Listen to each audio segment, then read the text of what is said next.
20 international chess professionals converge in St. Louis for the 2017 Fall Chess Classic.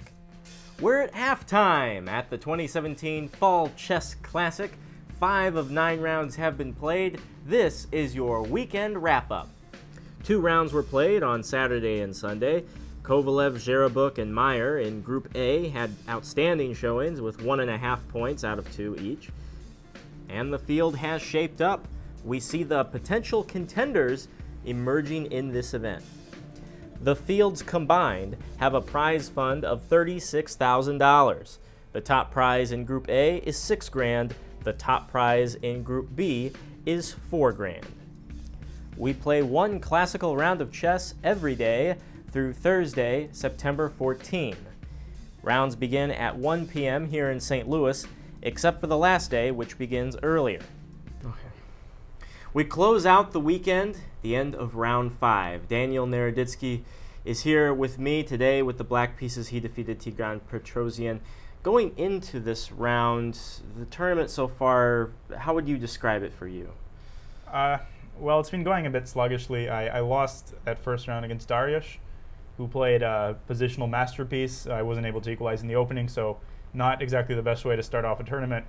After that, I made a couple of draws. I had some chances in some of the games, but I wasn't as crisp as I would have liked to be. So my previous tournament, Washington International, was a disaster. So it wasn't going as badly, but I really felt the urgency to at least win a game because the tournament doesn't last forever. So this game, I came really prepared to work hard and to try to outplay him. Well, today it was your first victory across the board against Petrosian. He has this really interesting move, Queen G4, counterattacking my knight.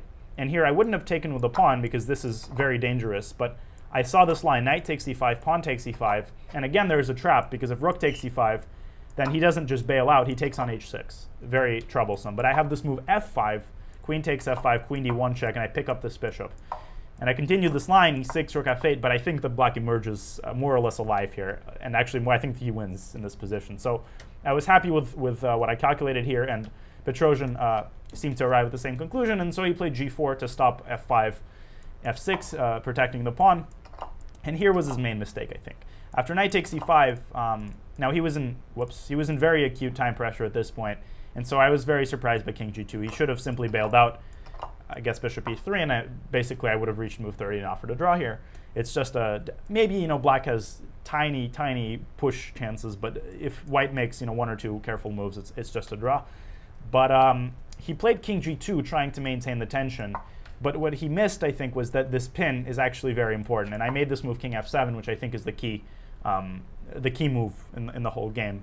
And all of a sudden it turns out the bishop f4, which is probably what he intended, meets with knight takes f3, and he can't take my rook because I have a variety of different refutations, the nicest being knight h4, king has to go forward, and I think that I'm just checkmating him in fairly one-sided fashion, but this was an important line to calculate. And so he's forced to resort to trades, and here he can't take my rook. He has to play f3, and now I make this move queen c5, which he definitely, I think, missed, threatening checkmate on g1.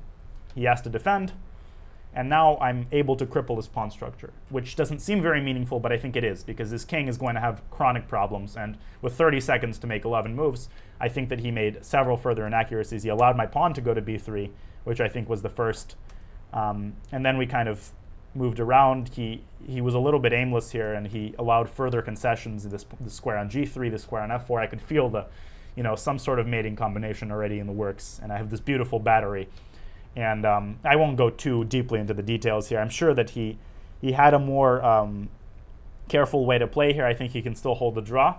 But in the critical moment on move 38, actually on move 40, which is very symbolic, this often happens, he had 10 seconds, and he should have just stayed put with queen g2, and I didn't see a concrete way to actually make progress. I would have continued bothering him with queen d6, etc., but I think that white can basically hold the balance here. But he played the move queen d3, trying to solve his problems immediately. He wants to go to d7 and deliver a perpetual, but there's a big flaw here. I play queen h2, which is totally devastating. Now he saw this, I'm threatening queen f2 checkmate, and I'm attacking the pawn. It looks like white has perpetual. Queen d7 check, and if king g6, then simply queen f5 check. And the subtlety here that he calculated is king h6, bishop takes g5 check. Very impressive in time pressure to see this. if king takes g5, this would be quite masochistic after queen g7 checkmate. So I have to take with the pawn. And here he has, okay, queen takes c6 is probably also a draw, but the simplest is just this perpetual, and the king is completely imprisoned. So it's a draw. But what he missed is that I can play king f8. And at first I thought, okay, queen c8 check, king e7. And I thought, yes, yes, yes, I'm escaping perpetual. And then I saw queen b7 forking, and I thought, no, no, no, it's still a draw. But then, luckily, I was able to see bishop c7, which wins instantly, because I'm no longer threatening checkmate, but he's out of productive checks, and he's not going to be able to save the h3 pawn, which I'm going to take with check. And after I do that, the queen is going to return somewhere safe to d6 or e5, and then I'm just going to promote this pawn. So, for example, I mean, if he plays, like, I don't know, bishop e3, one pretty one-sided demonstration, I pick up another pawn here, and after something like this, you know, white can just resign. I'm going to push this to h1 and far beyond. So he played e5, a last-ditch attempt to complicate matters, which I had actually foreseen, because queen takes h3. I think it wins after queen g2 and queen d5. I spent some time calculating this, but it's definitely very scary. This king becomes active, and there's a much better option in queen h1 check, which is just instant checkmate. King e2, queen e4 check. And the combined forces of queen, bishop, and this pawn on b3, which has finally turned out to be rather meaningful in the end, is completely just curtains for the king. So if king f1, then queen f3 will transpose to the game. And he played king d1, queen f3 check. If king c1, then this only staves off checkmate for a couple moves. And it's never good when not only do you win a bishop, but you win the whole house, the queen and the king, after bishop e3 check. So king e1 is forced. And after bishop f2, he threw in the towel, because king f1 is a very typical checkmating. You know, I wouldn't even call this a combination. I guess a little, you know, sickly little cousin of a combination. But here I have a very nice choice between the ravioli with queen f1 and the, you know, the triple-decker burger with queen h2. So he decided not to allow that and resigned after bishop f2. So I think it was a decent effort. The key mistake being definitely, I haven't checked with the computer yet, but I'm as sure of this as I can be.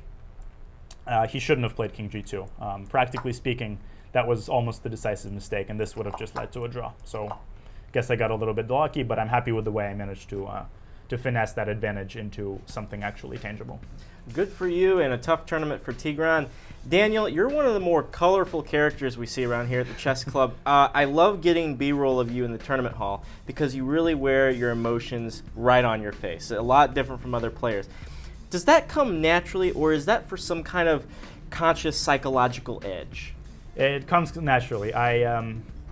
I'm not very proud of it. It's something that I consider to be, you know, full disclosure, psychological. I mean, I wouldn't call this a psychological weakness. I don't think it helps my opponent necessarily, but it's something that I've tried to lessen throughout my career, because I'm definitely very emotional at the board. I think I'm a lot calmer in real life, but in the heat of the moment, especially after a mistake, I'm very tough on myself. So often I, you know, can't help myself, and the inner Daniel that's cussing at myself nonstop, it kind of shows himself. So it's definitely not for some sort of psychological trickery reason. It's just something that's come naturally to me throughout my career, and hopefully I can eventually reach some sort of a Zen state where at least that comes into the background.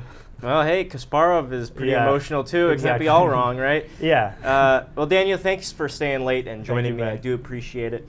My pleasure. After 5 rounds, just 4 more to go, let's take a look at the standings in Group A. After 5, Naroditsky is tied for 5th place, still a point out from first. No one has emerged as a runaway train as of yet. Monday's game of the day, Georg Meyer against Vladislav Kovalev. Both players are in the top 3. After a weekend, we come back to you. 5 rounds have been completed, and in Group B, I'm here with Grandmaster Antonios Pavlidis, who today, with the white pieces, defeated his opponent, Shichun Ni. Antonios, congratulations.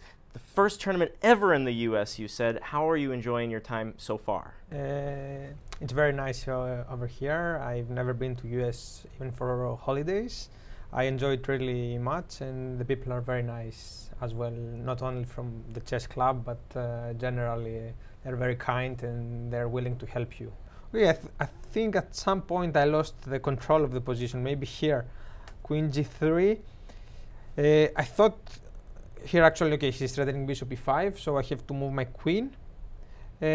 One possibility was to go on f3 and the other was to go on g3. I think that going on f3 is it's better because of some lines. I mean, okay, if she takes and something like this should happen, and then queen g3, h4, h5, and I think white's position is better. But I played queen g3 because I wanted to have the same position with some extra tempos. Okay, so and then h4, and I thought that this must be even better for me, or maybe first bishop g5, and then h4, h5. Her position looks crappy, but I think after queen g3, maybe she can go bishop c4. It's very tricky because knight c4, she takes, I take, maybe bishop d3, and position is slightly better for white, but I think black can hold this. If you compare it with the game, I think it's much better for her to play such an endgame.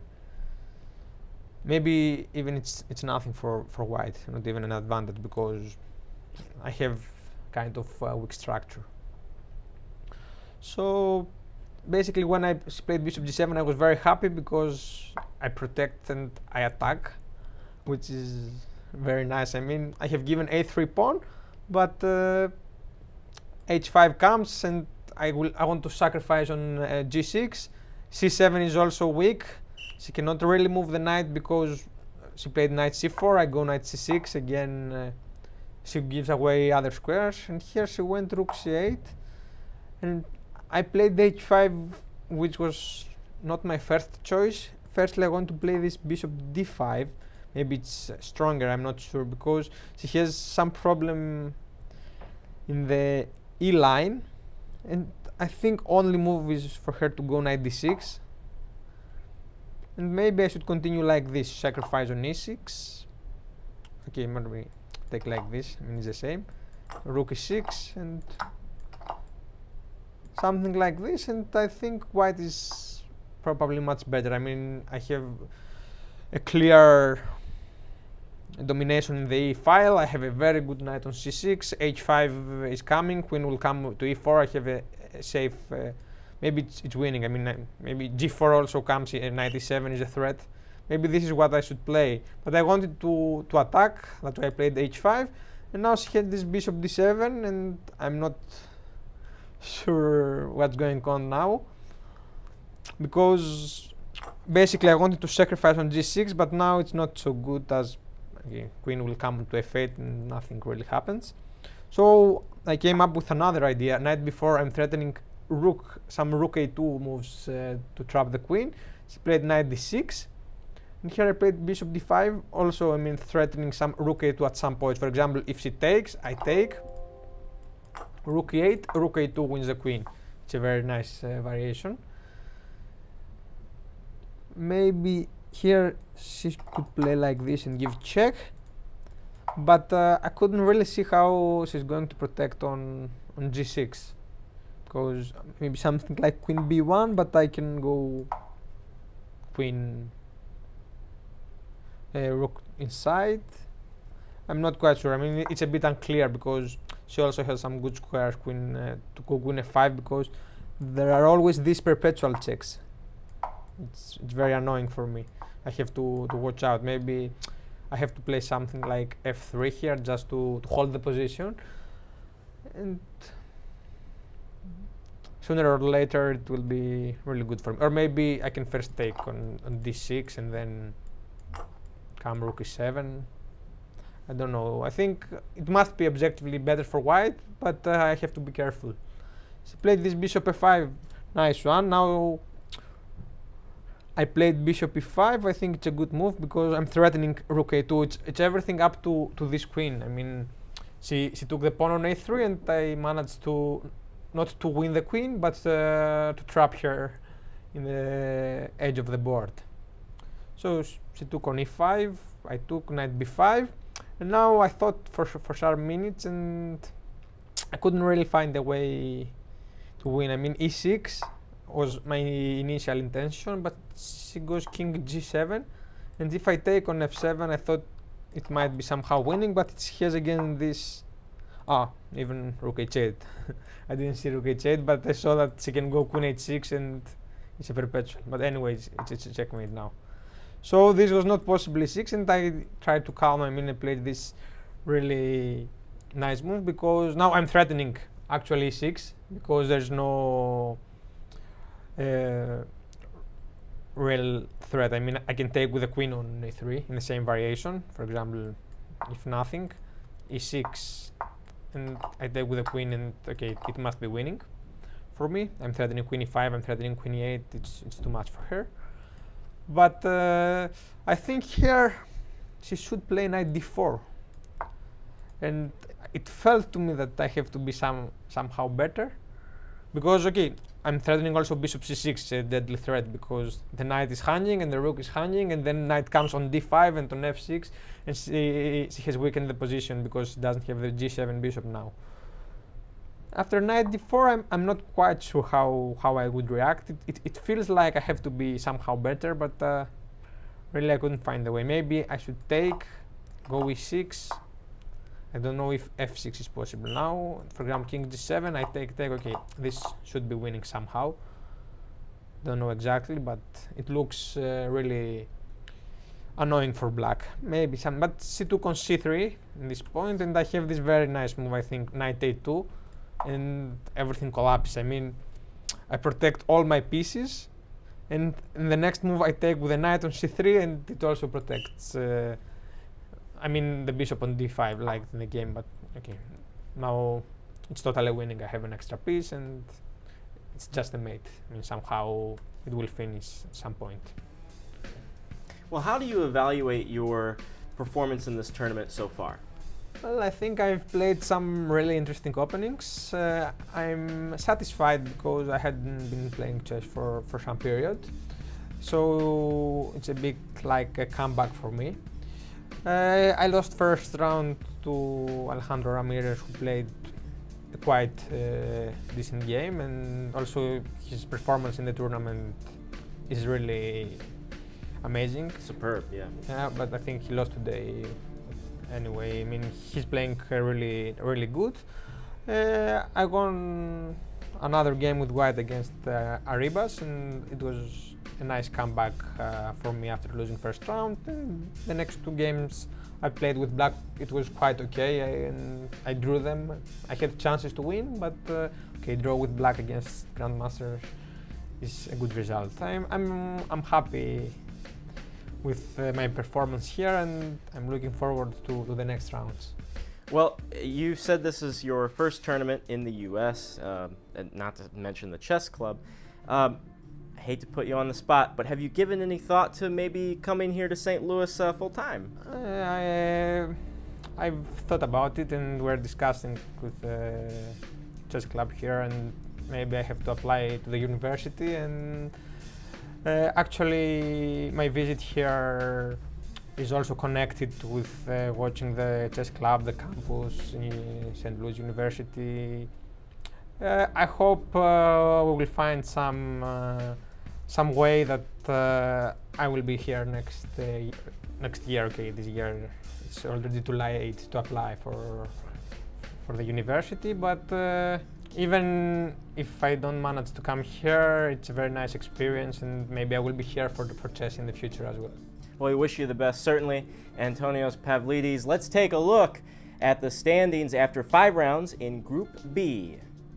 This weekend saw the slight displacement of Alejandro Ramirez, no longer in clear first.